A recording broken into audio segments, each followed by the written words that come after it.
Good morning, gamers, and welcome to the very rare early morning episode of Games with Dave. This morning or afternoon, depending on where in the world you're watching from, I am joined by a returning guest and a friend of mine, Gavriel Quiroga. Gavriel is currently running a backer kit project with Gallant Knight Games, Lords of Death and Illusion. I love that title. It's an acid sci-fi fantasy system, and it's system neutral and also works with Force systems. Welcome back, my friend. How are you? Hi, Dave. How are you? Thank you for having me. Very honored to be here. Hi, everyone who's watching. Thank you for participating. So let's get right into it. I mean, what is Lords of Death and Illusion? What's it all about? Lords of Death and Illusion is a GMless competitive role-playing game I started designing 2 years ago. Originally, what I wanted to convey was the idea of warlocks fighting each other without a director guiding the storytelling. I think I was inspired by Clark Ashton Smith's Zotic cycle, when you have a couple of stories where the warlocks are fighting each other. So I thought, how could I try to create that and not need a storyteller to guide you? Is it possible to create a system that could be used for that theme? And that started like a trip to design that game. So we had lots of playtesting sessions in order to accomplish it. This was the original cover art. Yes. And I'm very happy with it because it just works. It has become pretty much a staple of our Friday nights. It only lasts about an hour and a half. And it's great because it needs like zero preparation. So it's very good if you're like a burnout GM and you want to role play, but you still don't have the time or the energy to set up a session or an adventure. And you can invite your players and say, okay, we're going to play Lords of Death and Illusion in our setting as a continuation of what we are having with our campaign. Because this is very good to fit any kind of setting pretty much. We are proposing 4 types of setting with their own rules, tweaking each of them, but you can also adjust it to your favorite setting very easily. Nice. So what made you decide to, or I shouldn't say, how hard was it to make it work for Mork Borg, Hell Knight, Troika? Oh, and I just had a brain fart and lost the Force system. And we have Hell Knight, Warpland, Mork Borg, Troika, and you can also adjust it to classical fantasy. Let me show you. So how hard was it to do that for basically 5 different ways of playing it? Here are the 5 settings. Very cool. Yeah. Very, very cool. It was not very challenging to do that once I had the system ready to go. The difficult part was creating a system that did not require tables or word or keywords to have the storytelling flow. Most of the GMless games I know usually use either a table of events that direct the storytelling, or maybe it's just like a formula of words or phrases that help you keep the story going. In this case, we are using a system or a mechanic that's basically you roll dice and you set up a challenge against the rest of the players, and that dice is hidden. So the rest of the players need to decide if what you're telling them is either an illusion or is it the truth. Ooh, that is and neat. Based on that, you have to reveal your own dice. And so it's a very interesting game. That it's very easy, very fast, but it really creates great stories. That sounds like it. Yeah. And I like how you get to, it's almost like playing a game up here that we call bullshit. where Yes, you it's a could. mechanical bullshit. Pretty much, the mechanical bullshit. It has also a few other tables that provide retainers because you are like a warlock, so you must have retainers. There's Right. also a table that gives you magical objects that give you benefits, mechanical benefits that will help you. What else? And there is also a table of grand events that propose a different game experience in which all the players help each other, or maybe propose a different. So, for example, there is a great king gets married again, and everyone is invited to that wedding. So everyone has to role play that event, and they have to give a gift to that king. So they need to decide. Then later we need to decide by vote who gives the most interesting or original gift to the king. So cool. Yeah, that sort of thing, and it's a D20 table. So for that, so it's like mind blowing the amount of things that could happen. This sounds so fun, dude. I can't wait because I plan on jumping on backing it. And folks, if you haven't backed it, there's a link in the description so that you can back it because Gavriel makes some awesome games. So Thank you. We try to do it's because it's only 30 pages long, so it's a very relatively cheap fanzine. I think it's $15, yeah, and it's really really worthwhile. It has a ton of content. I show you that page already, but some parts are more artwork oriented. But let me show you the chaos. This is the table of chaos. nice. So That this art, is that art is amazing. Hmm. And once again, you have worked with Simone Temeta to get some of the art Yes, for this game. this original, which was the one I did the play testing, I did it with just my own collage artwork. But Alan decided to use Simone in order to have a more homogeneous artwork which was a great decision because I love Simone's artwork. I love He his style. has, yeah, he has some very That's an cool old school art. feel which I love. Yep. Oh, what was that beep? I don't know what that was. Anyway, so with it being a GMless game,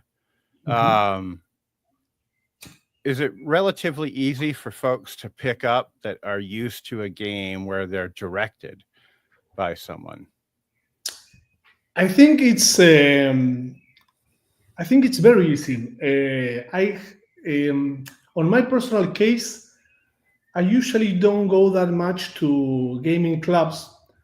My house pretty much becomes a club every Friday.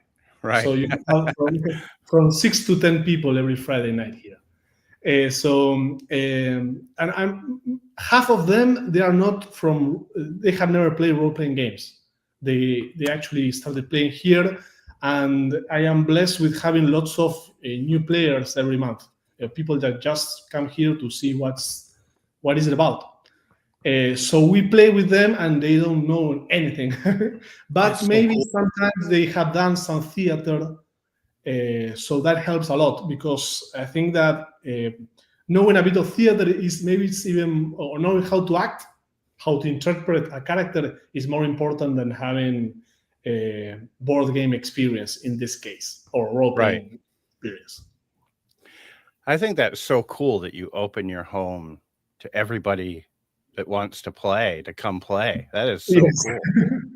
Yes, I'm going to have to start doing the same thing. It sounds like a risk, but so far it works out fine.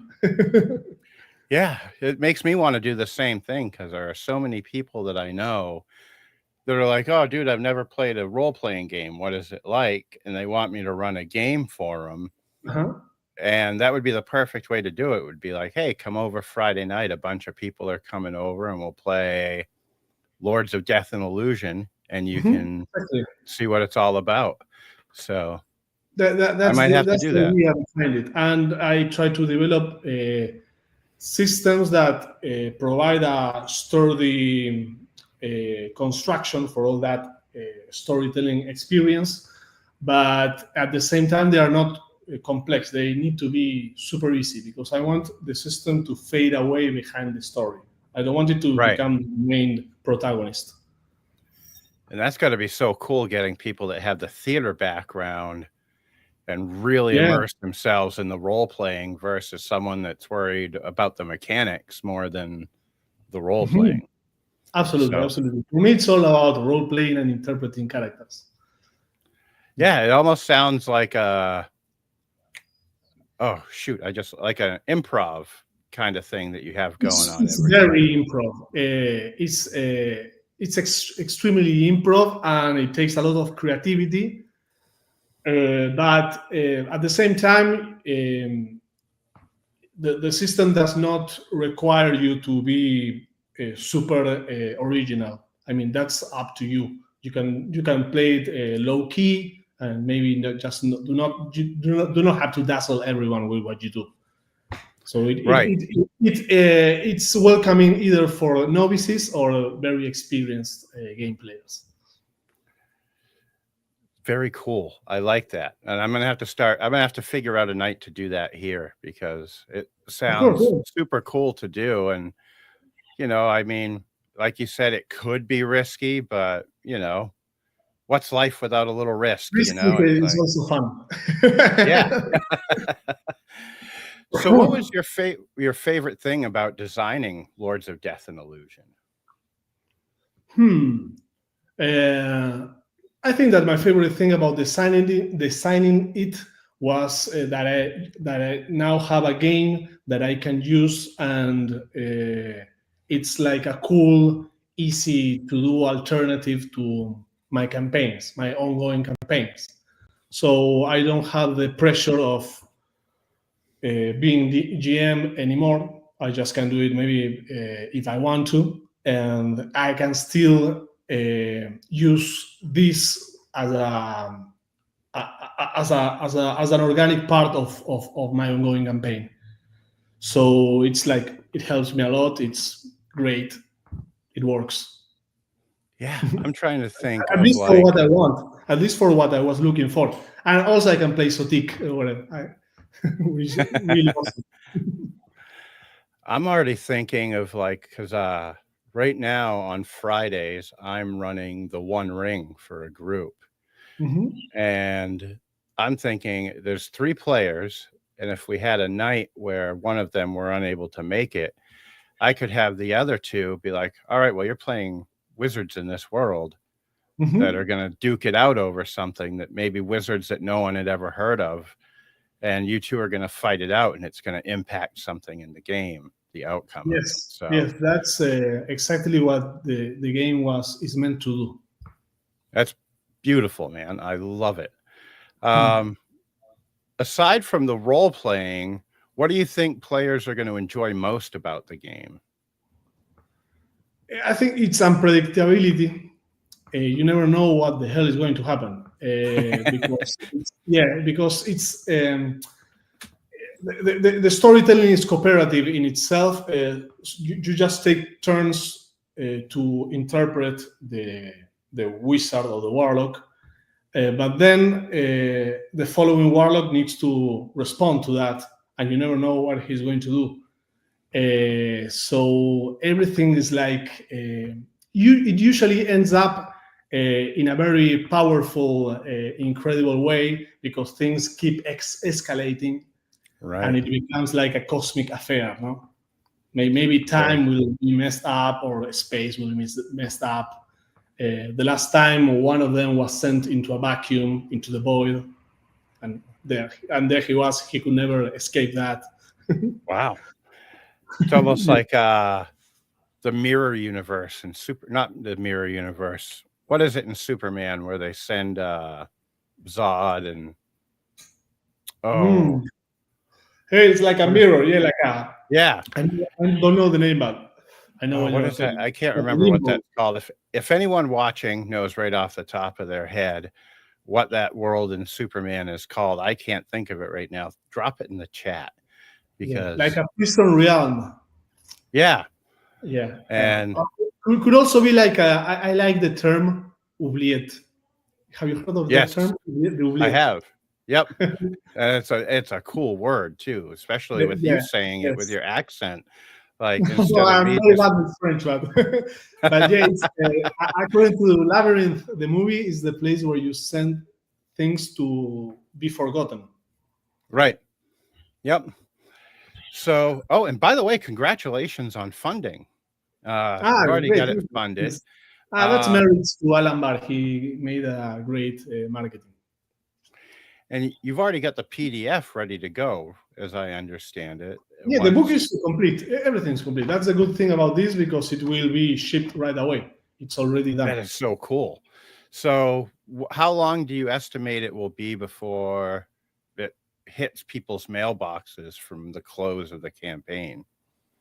I don't want Alan to reprimand me to say something that's not objective. But my bet is tops 1 month, 1 month tops, or Very 1 month cool. and a half, maybe. Nice. And if you're watching, Alan, don't beat him up too bad if it's a little bit behind. No, I think it's pretty accurate. Well, I can't wait to get this because I already have so much imagery in my head of what's possible with this game. A powerful entity on the threshold of reality reaches over to you for a worthy arrangement. Nice.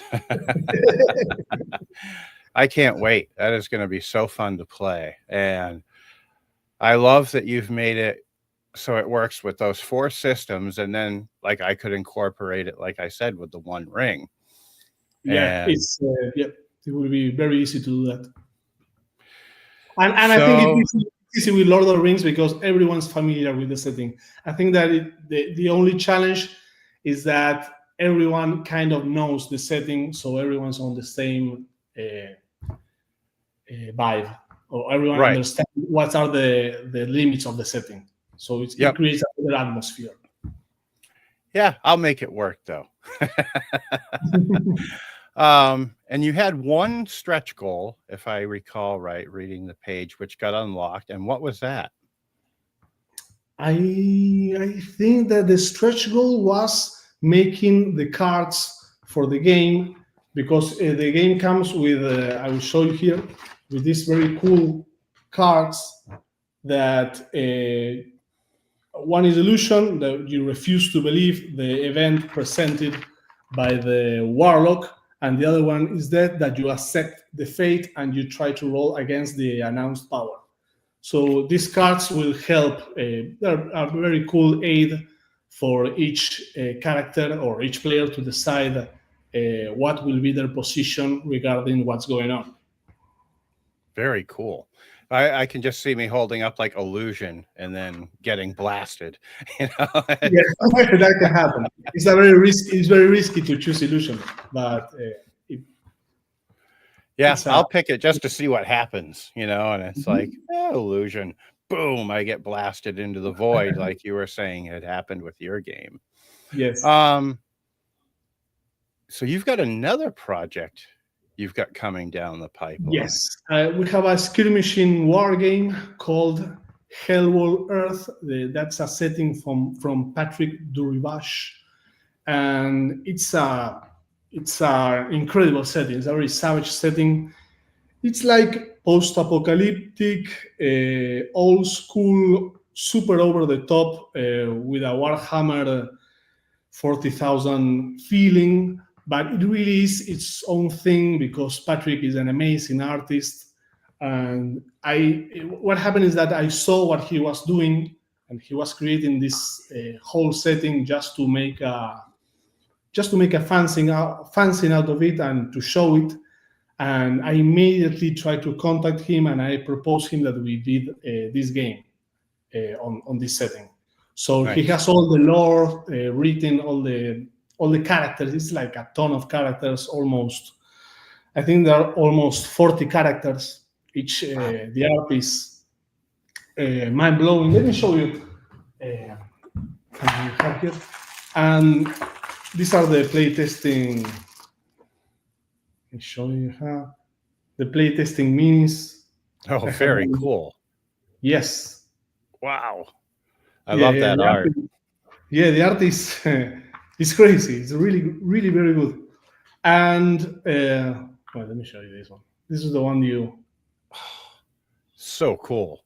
Yeah, and everything's done with ink by hand, so it's very traditional style.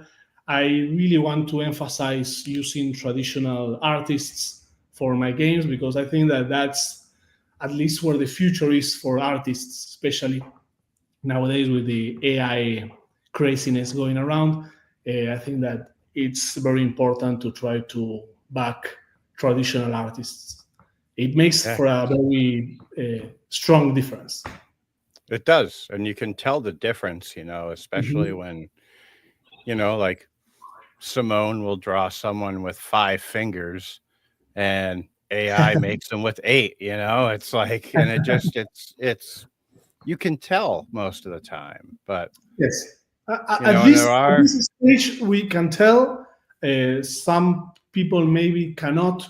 I think that that's why it's important that we try to emphasize that this was made by a human hand. Maybe use a human-made logo or an AI-free logo. At least on my perspective, that's where the industry is going. It's going to split up, and we need to try to emphasize the value of human-made. yeah, I agree. So, yeah, you've been actually, so it's going to come with the minis, the book, or will it be a It's going to zine? come with minis, the fanzine that's going to contain a rule book and the whole setting that is really amazing. It's a very interesting setting written by Patrick with by Austin. Sorry, by Austin. Austin Duribash, and I help with some polishing a bit of the writing, but it's his whole his creature, is his Frankenstein. And the game will also bring like a map, that like a modular map that you can create. Um, the map will be also drawn by a traditional artist. We are still figuring out who will be the person, but the game, the art, it's like Oh, you have nice. 25 of these, and each of these, for example, this will be a swamp. And we have Very all the art of cool. the swamp. So you randomize the whole battle map each time you play, and it will create a different experience because each terrain has its own features. Maybe the swamp Wow. will reduce the movement of the units, or the ruins will provide some backup from range fire, something like that. That's the idea. So you'll never have the same game twice, really. You will never have the same terrain map twice. That is so cool. I love Because that it's idea. you have 30 of these, and Wow. you put them, and it makes like a very big battle map. And it I would also say comes that's with 5 d10s. The game just uses 5 d10s dice. super cool. And that makes it easy for people to not have to know every single die if it's a newer player that Mhm. starts out with Hell World Earth. That's so cool. And Yeah, I think the, oh, go sorry, ahead. sorry. No, I we think a do it lot of again games, in this. You go, you go, you go. no, I've noticed a lot of games going in that direction of using one die type. And I think it's Yes, really cool to see because it makes it easier to introduce it to new players. absolutely. Yeah, I think that well, many people don't have much time to play games. At least that seems to be my impression. I try to develop, in this case, again, a very cool, fast system that provides that brutal feel that uh, is related to Austin's artwork, which is really brutal and really. It even has a critical hit table when bodies can explode, and you can create like an altar of carnage of a dead unit, and that provides Nice. benefits. Yeah, so, yeah, it's very good. I love it. Another thing I've noticed you've been working on is music. Now, And music has never ceased to be part of my like hobby. On my previous life, I used to be like an underground musician. I used to, well, I have a lot of synths, a lot of old hardware.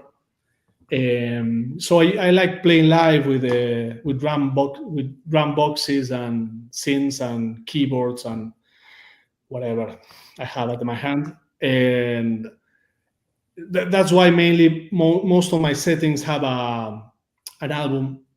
Hell Knight has an album, right. Neurosyn has an album, Warpland has their own album with lots of invited musicians and guests.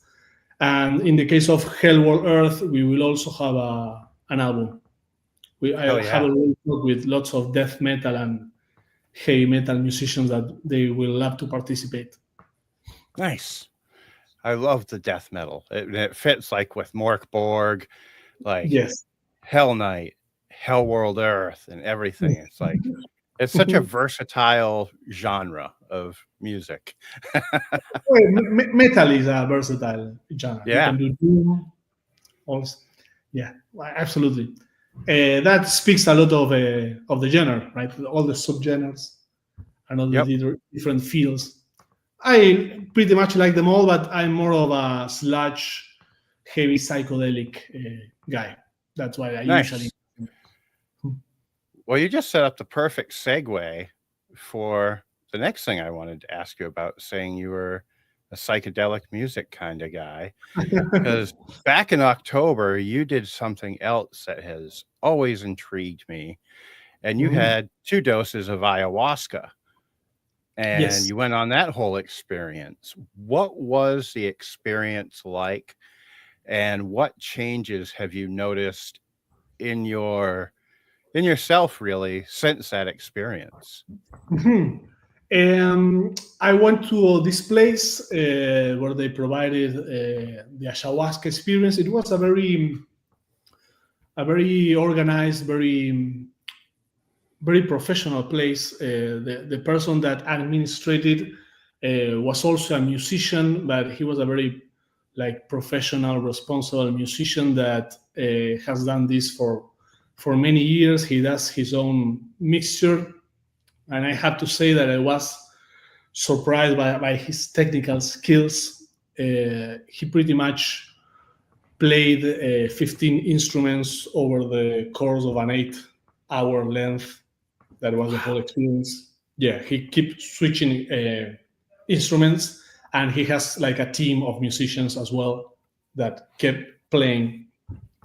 And they really did an effort to provide like a calming atmosphere, a correct atmosphere, which is, I think, that the essential part when you are having a psychedelic experience.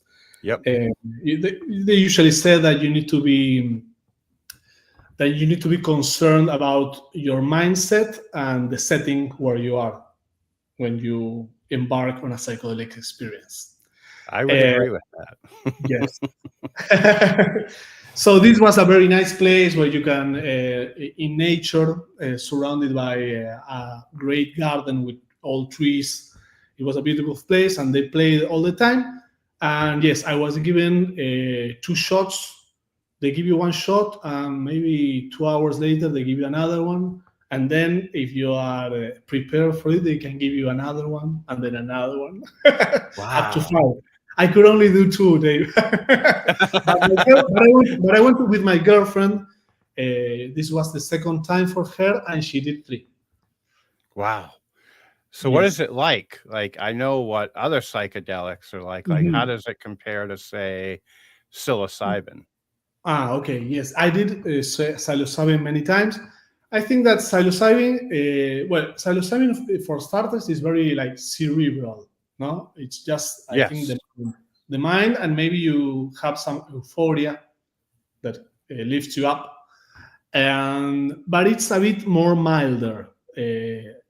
Even if you take a lot of shrooms, it feels a bit more milder. At least in my case, I have taken a lot of shrooms on some occasions, Yep. And in the case of ayahuasca, what I felt was that my whole body was affected by it.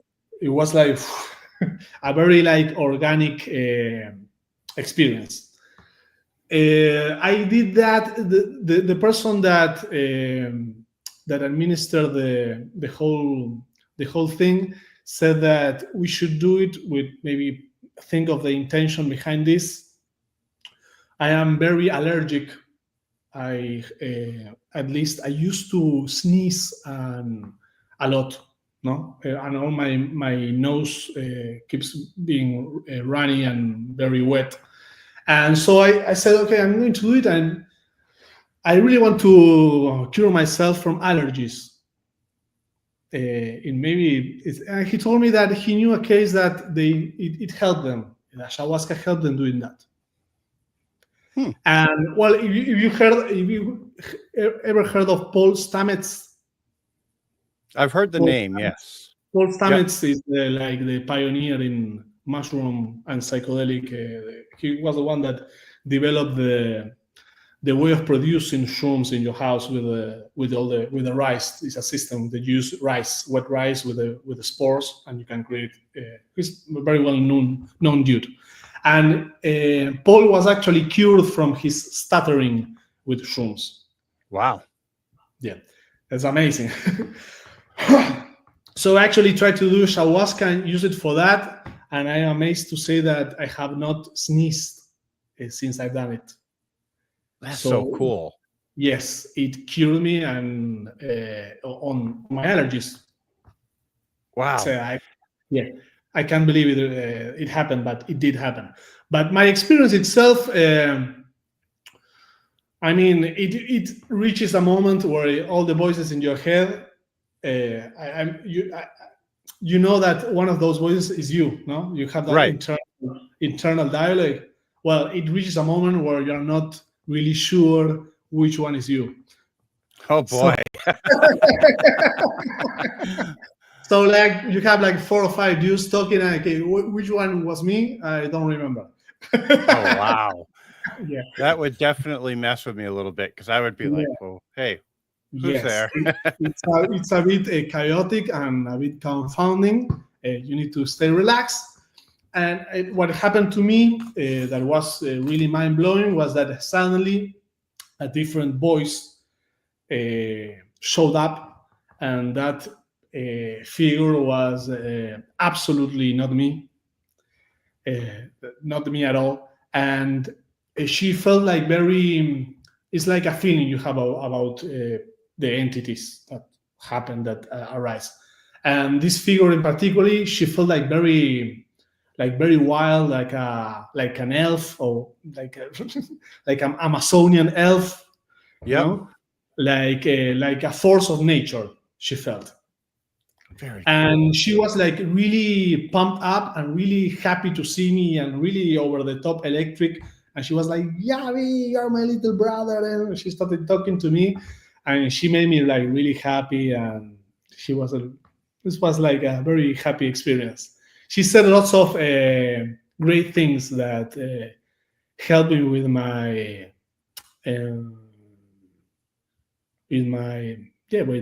myself. That's awesome, because I've heard a lot of people that have experienced ayahuasca say that they meet other entities when they take it, and they'll say a lot of the same thing, that that it can get very chaotic, and then it'll almost like stop, and that other entity kind of enters and silences the other voices. Yes, and takes over. That happened in my case, and I think that's amazing. What, at least in my own experience, and something that I have talked with this person, is that most of the natural psychedelics, they sort of have their own signature voice. It's amazing, their own personality. So in the case of shrooms, it's more like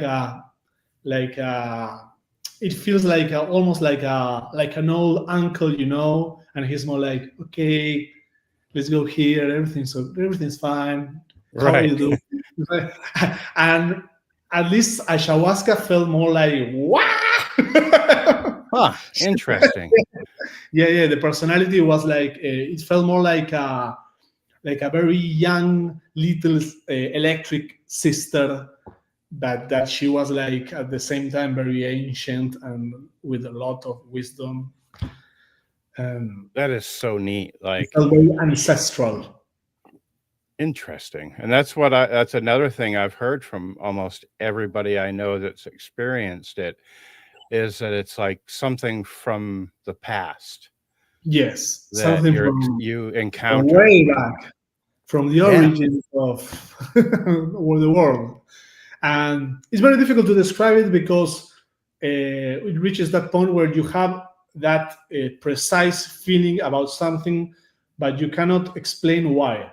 No, because Yeah. it's like you're not certain that's what it is that, but you cannot explain in words or in at least which are the qualities, because I'm not sure I saw it. I just felt it. Right. It's like a presence that you Mhm. feel, which is so neat. Yes. And So I absolutely recommend the experience, but I think that it's key that you do it with somebody that is very well informed and that has a very good understanding of how to create the correct atmosphere and who is there with you to help you, to aid you, because right. when you are on the peak of the experience, you are pretty much like a Gone. baby. Yeah. Well, I You need to imagine it could be well go. hydrated, keep drinking water. Yeah, because I could imagine it could go one way or the other when you hit that peak moment, if you don't have someone there to physically help keep you calm, or if you were in like if you're in a chaotic situation and it gets more chaotic, Yes. that could just get way too overwhelming sensory wise. And Yes. That's why I think that music is so important to provide that background, that soothing background. It's like fundamental, at least from the point of view of this teacher. He really helped with that. We did it with almost 18 people at the same time. wow. So it was 18 people having that experience, and there was only one girl that he became a bit anxious, but she ended up laughing. Very Nobody cool. had a bad experience. Now, did you all share your experiences with each other after, or? Yes. Yeah, So after like 9 hours, we started about at 11 o'clock and we finished at 9 p.m. wow. And everyone's like talking what they had, what they suffered, what they experienced. Man, I am coming to Argentina and we're Of going. course. No problem. If I would if love to. anyone wants to go to Argentina and needs the contact, I can facilitate the contact. I recommend these people. Just for the music alone, it's worth it. It's like, Yeah. yeah, the concert. I think it's part of the same thing because those dudes playing, they're also on ayahuasca. Wow, They but have they've done it enough that they can still function and yes, play. And exactly. wow, So everyone's that on blows my ayahuasca. mind, because I go catatonic, man, when whenever I've done psilocybin, I'm just like, oh, for a while, and then I get really wired and really hot. And I remember so this episode isn't for your kids, for anybody out there watching. But I remember the last time I did psilocybin, I was out in the middle of the woods, and it was broad daylight because my pupils had just gone through. That's a And great we got this fire going that we thought was small, so we kept throwing more and more wood on it. And we finally ended up passing out. And whenever we woke up, it was during the daytime. And we look up and all the leaves were white on the trees because we had gotten the flames so high. that's dangerous. It is, but it was funny. And one of my friends had taken a canoe out and tried to go swimming, which I've heard is one of the worst things that you can try to do. And but we're like, he comes back in, he's pulling the canoe behind him, and he's soaked from head to toe. And we're like, dude, what did you do? And he's like, well, I saw a deer. And we're like, where did you see the deer? And he's like, he was walking next to the boat and talking to me.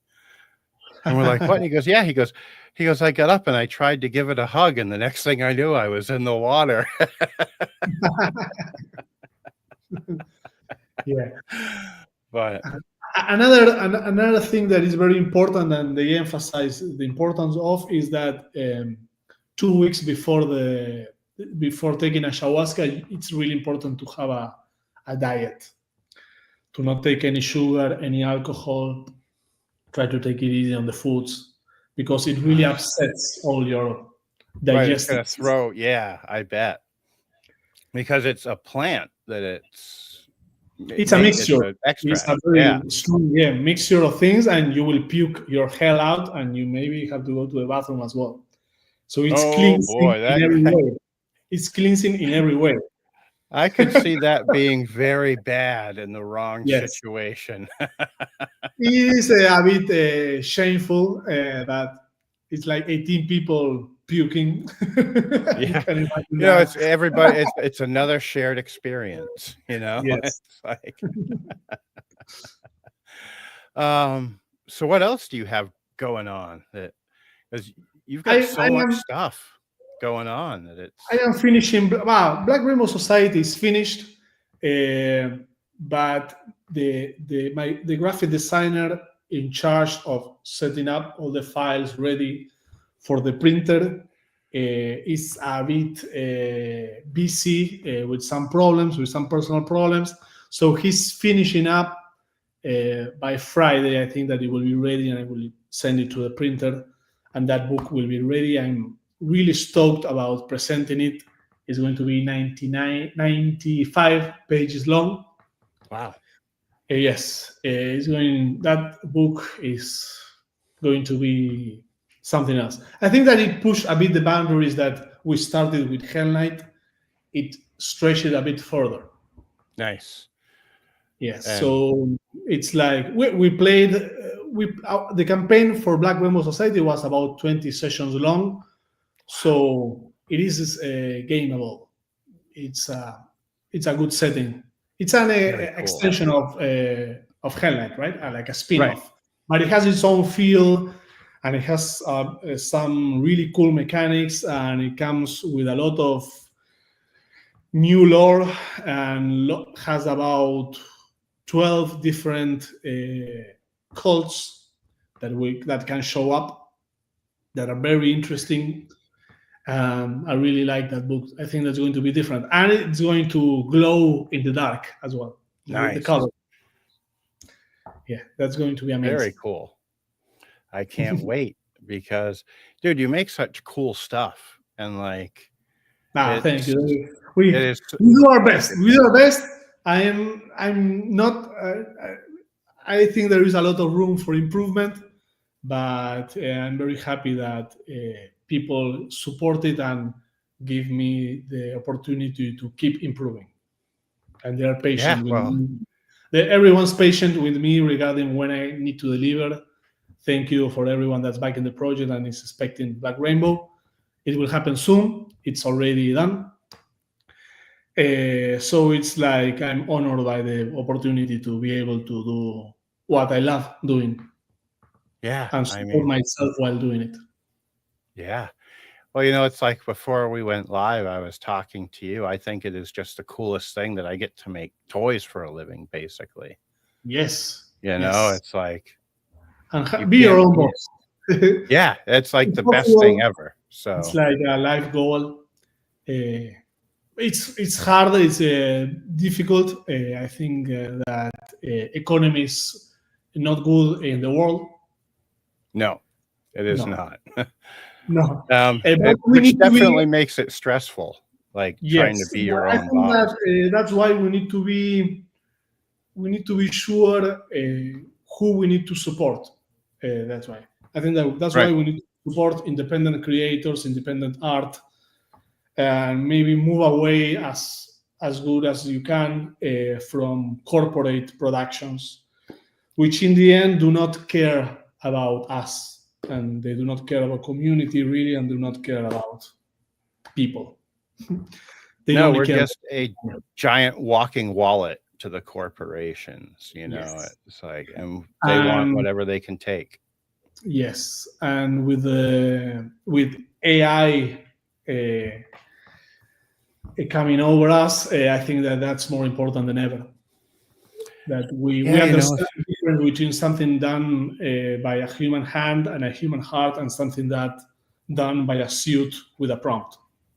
Yeah, like, it has its uses for sure. Like, It has its use, of but course, for medicine, yeah, for example. and stuff like that. Like, use it to cure cancer and make the world a better place. Use it to solve world hunger and Mhm. stuff like that. But don't Absolutely. use it to make a book, because Yes. that's, I don't know, you can feel the The problem heart in is something. who has the joystick of the monster. Yeah. Yep. Like, with yours and so many other creators' work, which is why I love the indie RPG scene, you feel the heart behind the project when a person does it.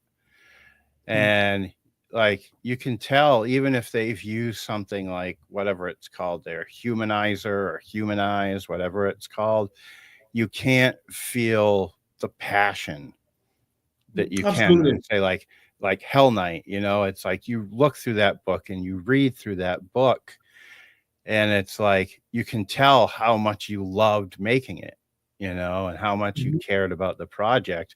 Where if a computer had made that, it would have just been like some generically made art and words on a page. Yeah. Well, it's one of the reasons I also do. I also try to go to live gigs and venues. I go at least twice a week to see live music. For me, it's all art. For me, is live. Yeah. Yeah. I hate most post-production processes behind all creative endeavors.